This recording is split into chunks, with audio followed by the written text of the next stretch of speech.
बच्चों, अनमोल भेंट कहानी का आगे का भाग हम इस वीडियो में पढ़ेंगे।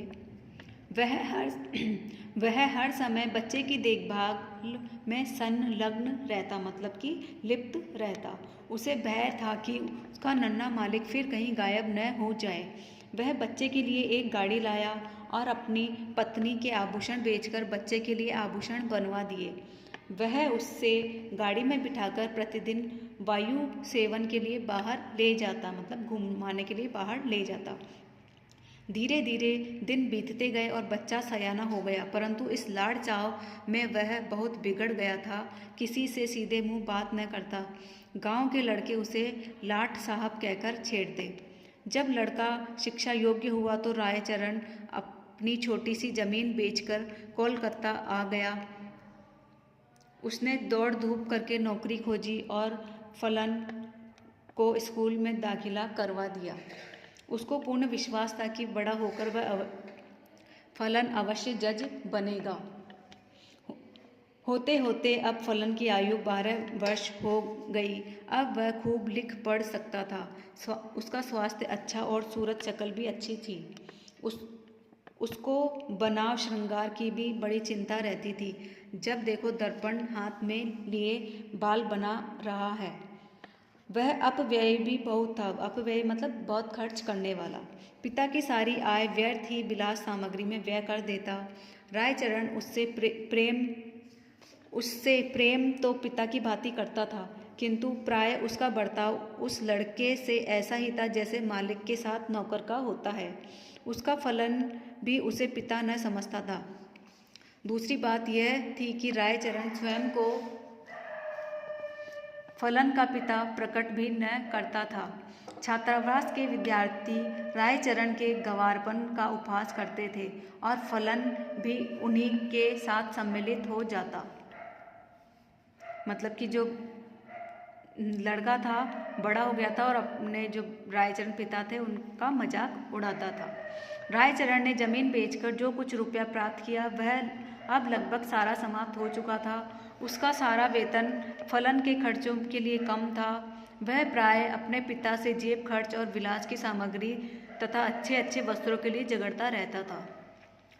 आखिर एक युक्ति रायचरण के मस्तिष्क में आई। उसने नौकरी छोड़ दी और उसके पास जो कुछ शेष रुपया था फलन को सौंपकर बोला, फलन, मैं एक आवश्यक कार्य से गांव जा रहा हूँ, बहुत जल्द वापस आ जाऊँगा, तुम किसी बात से घबराना नहीं। रायचरण सीधा उस स्थान पर पहुँचा जहाँ अनुकूल बाबू जज के ओहदे पर लगे हुए थे। उनके और कोई दूसरी संतान न थी, इस कारण उनकी पत्नी हर समय चिंतित रहती थी। अनुकूल बाबू कचहरी से वापस आकर कुर्सी पर बैठे हुए थे और उनकी पत्नी संतानोत्पत्ति के लिए बाजारू दवा बेचने वालों से जड़ी बूटियां खरीद रही थी। काफ़ी दिनों के पश्चात वह अपने वृद्ध नौकर रायचरण को देखकर आश्चर्यचकित हुई। पुरानी सेवाओं का विचार करके उसको रायचरण पर तरस आ गया और उससे पूछा, क्या तुम फिर नौकरी करना चाहते हो? रायचरण ने मुस्कुराकर उत्तर दिया, मैं अपनी मालकिन के चरण छूना चाहता हूँ। अनुकूल बाबू रायचरण की आवाज़ सुनकर कमरे से निकल आए। रायचरण की शक्ल देखकर उनके कलेजे का जख्म ताज़ा हो गया और उन्होंने मुख फेर लिया। रायचरण ने अनुकूल बाबू को संबोधित करके कहा, सरकार, आपके बच्चे को परिया ने नहीं बल्कि मैंने चुराया था।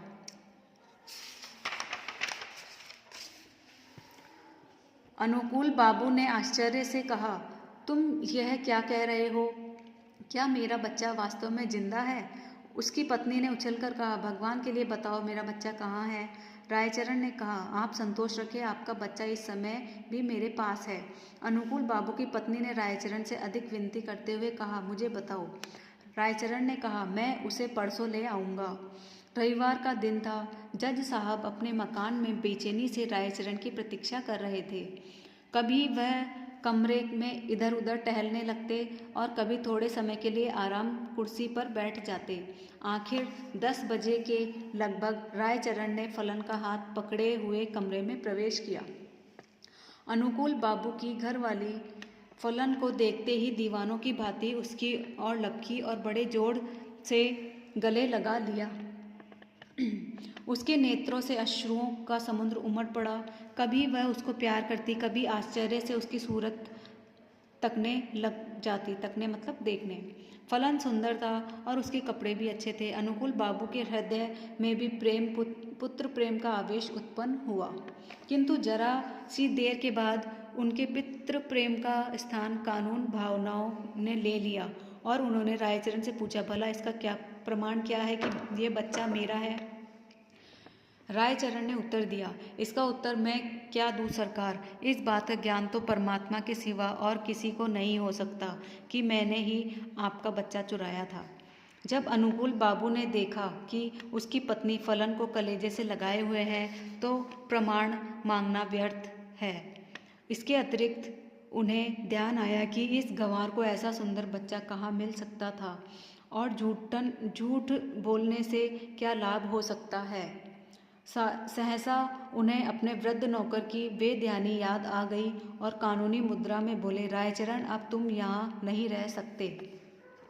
रायचरण ने ठंडी सांस भरकर कहा, सरकार अब मैं कहाँ जाऊँ, बूढ़ा हो गया हूँ, अब मुझे कोई नौकर भी न रखेगा, भगवान के लिए अपने द्वार पर पड़ा रहने दीजिए।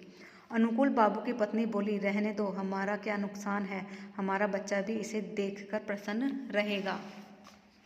किंतु अनुकूल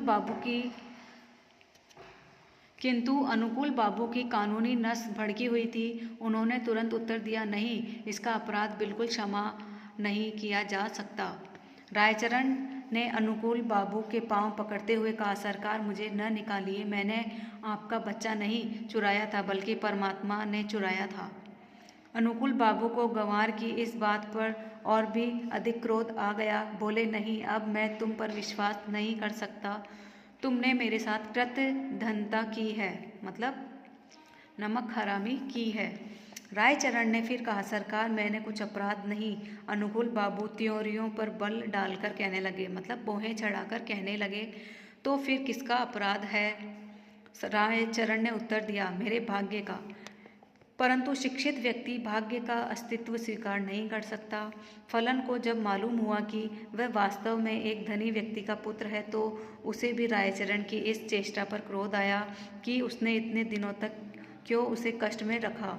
फिर रायचरण को देखकर उसे दया भी आ गई और उसने अनुकूल बाबू से कहा, पिताजी इसको क्षमा कर दीजिए। यदि आप इसको अपने साथ नहीं रखना चाहते तो इसकी थोड़ी पेंशन कर दे। इतना सुनने के बाद रायचरण अपने बेटे को अंतिम बार देखकर अनुकूल बाबू की कोठी से निकलकर चुपचाप कहीं चला गया। महीना समाप्त होने पर अनुकूल बाबू ने रायचरण के गांव कुछ रुपया भिजवाया, किंतु मनी ऑर्डर वापस आ गया क्योंकि गांव में अब इस नाम का कोई व्यक्ति न था। तो बच्चों, इस कहानी से हमने सीखा, जो रायचरण नाम का जो नौकर था वह अपने जो मालिक का वफादार था, परंतु गलती से उस मालिक का बच्चा खो गया और उस रायचरण नौकर ने अपना स्वयं का जो पुत्र था वह मालिक को उनका पुत्र समझाकर बनवाकर लौटा दिया। तो जो भेंट रामचरण ने अपने जो मालिक थे उनको दी, वो भेंट बहुत अनमोल थी और इससे बड़ी भेंट कोई हो भी नहीं सकती है। तो बच्चों, पार्ट 8 अनमोल भेंट यहाँ पे कंप्लीट हो गया है हमारा।